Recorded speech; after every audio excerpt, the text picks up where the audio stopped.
कहानी की शुरुआत होती है शांतिपुर नामक एक शांत और सुंदर गांव से। जैसा इस गांव का नाम था, वैसा ही यहाँ का माहौल, हर तरफ अनुशासन और कायदे कानून का सख्त पहरा। गांव के लोग नियमों का पालन बड़ी निष्ठा से करते थे, लेकिन इस गांव में एक शख्स ऐसा भी था जिस पर न तो कोई कानून चलता था और न ही किसी का अनुशासन। वह था थूंग थूंग। थूंग थूंग के पास आलीशान बंगला था, बेशुमार दौलत थी और महंगी गाड़ियों का काफिला।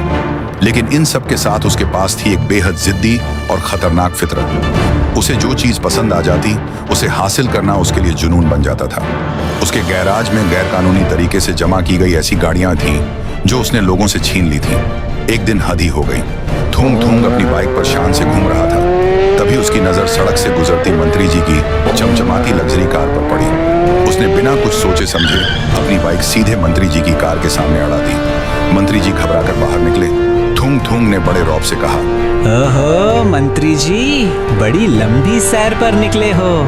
वो क्या है ना मंत्री जी, मुझे आपकी ये कार पहली नजर में ही पसंद आ गई है। अब आप प्यार से दोगे या मैं खुद ही ले लूं? थूंग थूंग के नाम से ही वे डरते हुए बोले, अरे तुम भाई, आपको भला कौन मना कर सकता है। अब अगर कार आपको भा गई है तो ये आपकी ही हुई, इसे खुशी खुशी ले जाइए।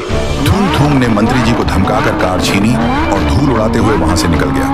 थूंग थूंग का खौफ इतना था कि किसी बड़े से बड़े इंसान की भी उसे ना कहने की हिम्मत नहीं होती थी। अब उसके अवैध कलेक्शन में एक और शाही कार जुड़ चुकी थी, जिसे पाकर वह बहुत खुश था।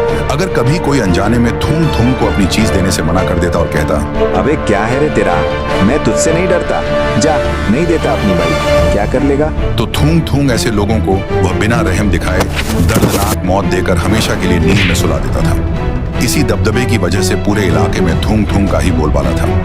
एक दिन थूंग थूंग सड़क किनारे बड़े मजे से चाय सुट्टा पी रहा था। तभी अचानक उसका ध्यान एक ऐसी चीज पर गया, पायल। पायल एक बेहद हसीन और रसूखदार लड़की थी जो अपनी बाइक पर से गुजरी। उसको देख थूंग थूंग तुरंत अपनी कार में बैठकर पायल का पीछा करने लगा। थूंग थूंग का पुराना नियम था, जो पसंद आ गया वो अपना हो गया। वह कुछ भी करके पायल को हासिल करना चाहता था। पीछा करते करते पायल एक बहुत बड़े आलीशान महल जैसे बंगले के सामने जा पहुंची, जहां पर बहुत सारे बॉडीगार्ड्स थे। थूंग थूंग ने भी अपनी कार अंदर घुसा दी और सीढ़ियों के पास जाकर रुक गया। लेकिन कार से उतरते ही जो नजारा उसके सामने था, उसे देखकर पहली बार थूंग थूंग के रोंगटे खड़े हो गए। वह बंगला किसी मामूली अमीर का नहीं, बल्कि 25 गांवों के बेताज बादशाह राय स्टार का साम्राज्य था। वहां का नजारा ही अलग था। दौलत का अंबार, लाइन से खड़ी करोड़ों की लग्जरी गाड़ियां, फौलादी सुरक्षा, चारों तरफ 500 से 600 प्राइवेट आर्मी ऑफिसर्स जो अत्याधुनिक हथियारों से लैस थे। हाई डेफिनेशन सिक्योरिटी कैमरे लगे हुए थे।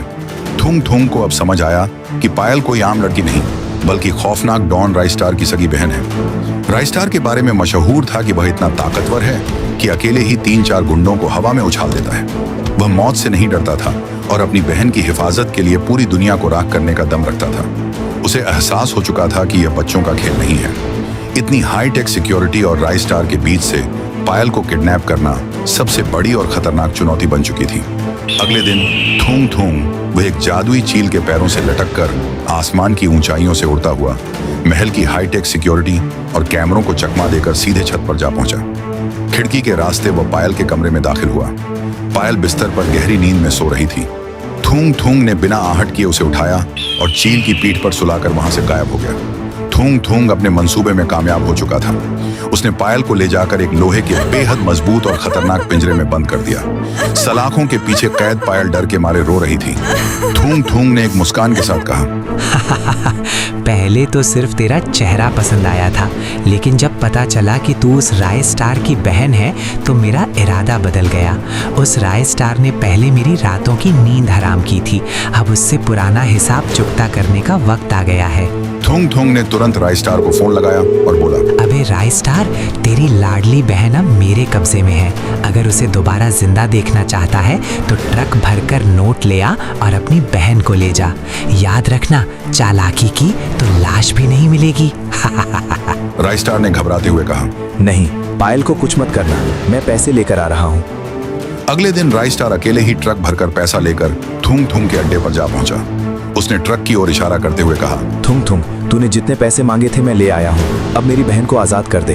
पर थूंग थूंग पागलपन में हंसते हुए बोला, अभी तो असली खेल शुरू हुआ है राय स्टार। मेरा बदला इतनी जल्दी पूरा नहीं होगा। तुझे याद है तूने पहले मुझे तड़पा तड़पा कर मारा था, आज मैं तुझे वो दर्द महसूस कराऊंगा। थूंग थूंग ने पागलों की तरह अपनी गन निकाली और सीधे पायल पर गोली चला दी। उसने राय स्टार पर भी गन तानी, लेकिन राय स्टार ने एक दीवार खड़ी कर ली। अब दोनों के बीच मौत का तांडव शुरू हो गया। दोनों एक दूसरे की जान के पीछे पड़ गए। राय स्टार ने गन से एक सटीक निशाना लगाते हुए थूंग थूंग के सिर के आर पार गोली मार दी। थूंग थूंग के गिरते ही राय स्टार दहाड़ा। ए लकड़ी के ढांचे, कहा था ना मेरी बहन को हाथ मत लगाना, अब भुगत अपनी मौत का अंजाम। थूंग थूंग का अंत हो चुका था, लेकिन जैसे ही राय स्टार अपनी बहन पायल की बेजान लाश के पास पहुंचा, उसका कलेजा फट गया। वह फूट फूट कर रोने लगा। आज उसके पास अपार दौलत थी, बेहिसाब ताकत थी और दुश्मन का खात्मा भी हो चुका था, लेकिन जिसकी रक्षा के लिए उसने यह सब कमाया था, वह बहन अब उसके पास नहीं रही। सब कुछ जीत कर भी राय स्टार अपनी जिंदगी की सबसे बड़ी बाजी हार चुका था।